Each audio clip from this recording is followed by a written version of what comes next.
We begin with breaking news tonight. CBS News has learned that the marathon bombing suspects had first plotted to attack on the 4th of July, but instead they picked Patriots Day and the marathon finish line. And when they finished making the bombs quicker than they expected, that's when they changed their plans and their target. Good evening to you. I'm Jonathan Elias. I'm Lisa Hughes. This is one of several breaking developments tonight. CBS News reporting that Johar Tsarnaev told investigators about the plan for the 4th when investigators were questioning him in the hospital, admitting that he and his older brother Tamerlan made the bombs in his brother's apartment in Cambridge.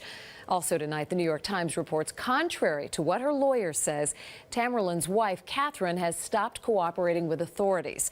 For more on the investigation now, Jim Armstrong live in North Attleboro tonight, where Tamerlan Tsarnaev's body was. Jim?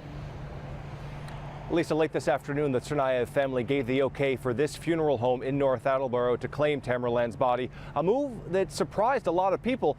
Take a look down there. There's a crowd lingering of maybe about 12 or 15 people or so. At their peak, there were closer to 60 or 70 people chanting, waving flags, furious beyond words that the body ended up here. Late Thursday afternoon, the Tsarnaev family gave the okay for a local funeral home to claim Tamerlan's body from the state medical examiner's office, just as we learned some frightening new details. Hang on to a dream.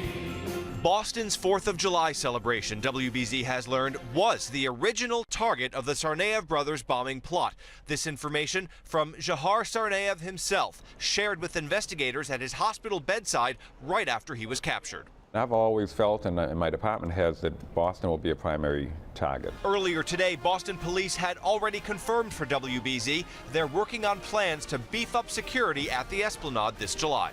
Can we expect that there will be physical changes in the layout on the 4th? I would think so. Yeah, I would think so. Johar apparently also told investigators his brother Tamerlan only clued him into the plot a couple of months ago, and that the pair made the bombs here in Tamerlan's Cambridge apartment. But they finished building them faster than expected, so they wanted to use them.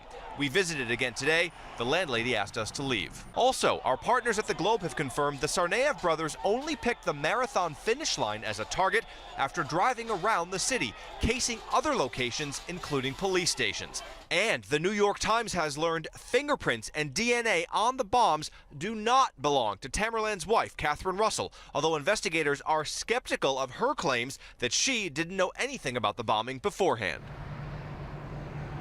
About an hour ago, a small motorcade left here with a hearse, and according to the local paper here in North Attleboro, Tamerlan's body has already left this funeral home, headed somewhere else. The funeral director did not specify where. Now, the Tsarnaev family, we're told, according to our partners at the Globe, actually wants an independent coroner to have a look at his body. They are skeptical about what they have been told regarding his manner of death. Also, once that death certificate is filed, that's the point at which we will find out what the cause of death was. We're live in North Attleboro. Jim Armstrong, WBZ News. Lisa. Jim, thank you. And now